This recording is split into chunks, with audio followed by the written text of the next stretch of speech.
Meus queridos, que maravilha poder mais uma vez compartilhar a palavra de Deus com vocês. Creio que você deve estar ouvindo aí no fundo um leve som, um leve áudio de um grilo, mas eu infelizmente não consegui aqui arrumar um outro lugar que esteja longe desse barulho, mas creio que não tem, que não atrapalhe então a nossa conversa aqui. É até bom, né, que você que está na cidade ouve então um sonzinho aí da natureza.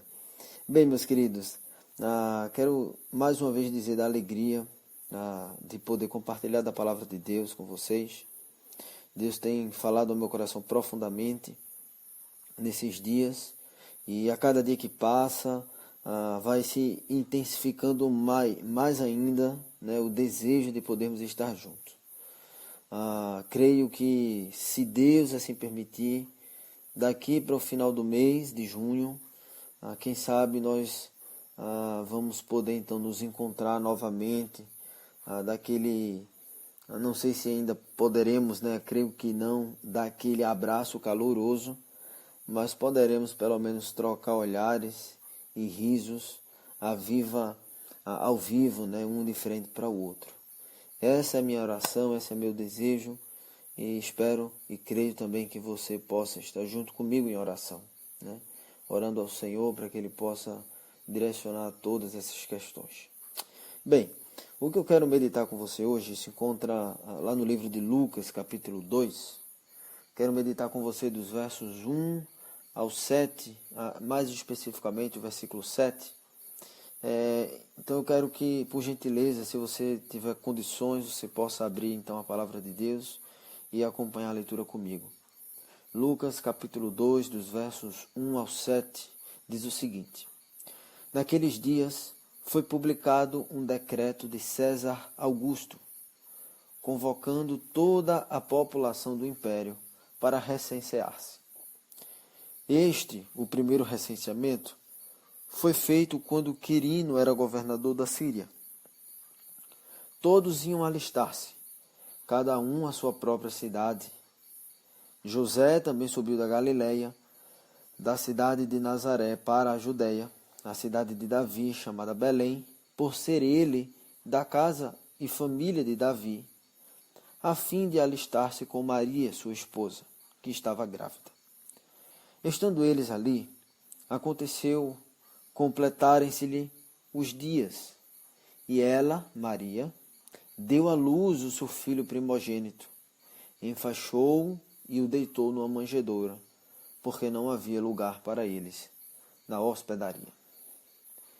Meus amados, esse texto é um texto da palavra de Deus que, via de regra, nos pregado, dito, lido com mais frequência quando estamos ali em meados do Natal, tendo em vista que esse texto narra exatamente ali o momento onde o Senhor Jesus nasce.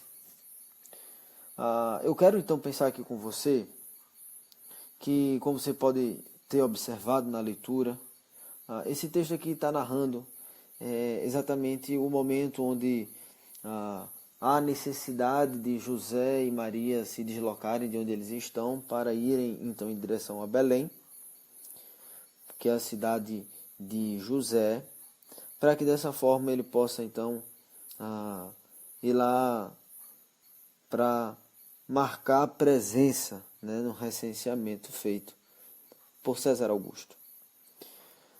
E o que eu quero aqui chamar a sua atenção, está ali do verso 6 ao 7, mais especificamente, que é o fato de que Jesus, tendo completado os seus dias, ele nasce, né? Maria dá luz a Cristo, e aí ela enfaixa a Jesus e deita ele numa manjedoura, porque não tinha nenhum outro lugar para eles na hospedaria.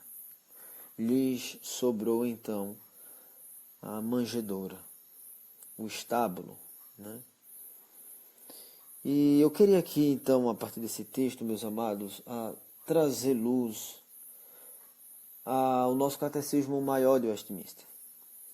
Interessantemente, o Catecismo Maior de Westminster, ao tratar sobre o estado de humilhação de Cristo, ele trabalha vários aspectos da vida de Jesus e como que em cada aspecto desse a humilhação de Cristo é evidente. De forma muito breve aqui, então quero colocar para você como que o Catecismo Maior põe o estado de humilhação de Jesus. Ele expõe que o estado de humilhação de Jesus se dá na concepção e no nascimento, se dá na vida de Cristo, se dá na morte de Cristo e na ressurreição de Jesus.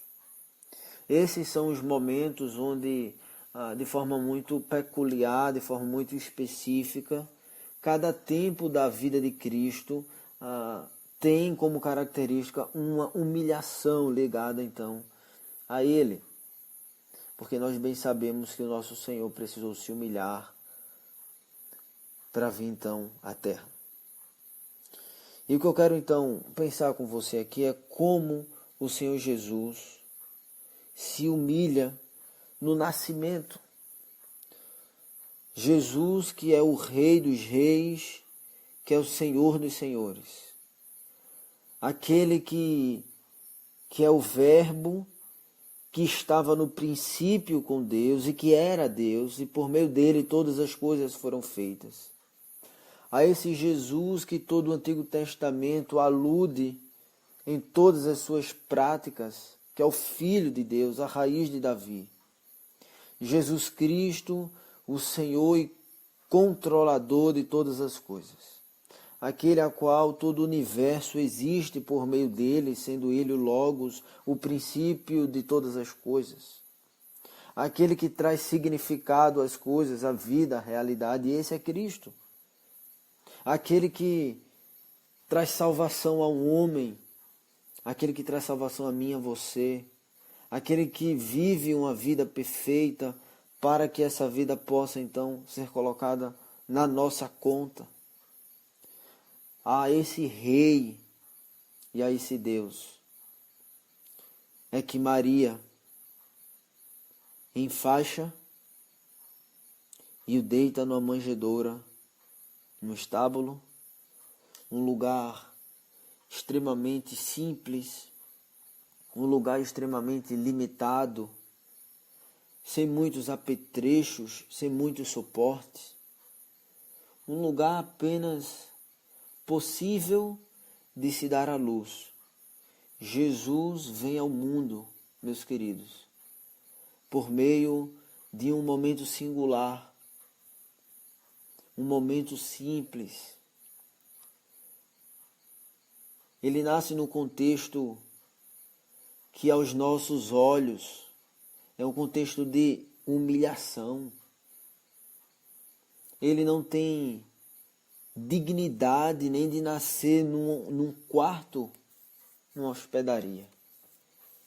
Não, o nosso Senhor nasceu num estábulo, nasceu numa manjedoura. Quantos de nós, meus amados, podemos, assim como o nosso Jesus, ter o nosso nascimento, a nossa concepção, de forma mais privilegiada, de forma mais confortável do que o do nosso Senhor? Quantos de nós, meus amados, não tivemos um nascimento, ou os nossos filhos não tiveram um nascimento com suporte, com uma orientação, com tudo, meus queridos, que nós, nos nossos dias, dizemos que é necessário? Creio que a grande maioria experimentou de um nascimento ou seus filhos nasceram de uma confortabilidade extrema. Mas eu preciso lembrar para você, o nosso Senhor nasceu na manjedoura, no estábulo. E muitas vezes nós olhamos para o nosso redor, olhamos para a vida que nos cerca e reclamamos ao Senhor aquilo que passamos e dizemos: Pai, por que isso está acontecendo comigo? não é?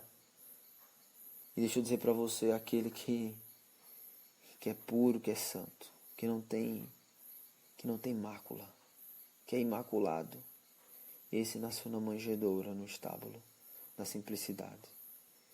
O meu chamado, meu querido, a você hoje, é que você olhe para a simplicidade de Cristo.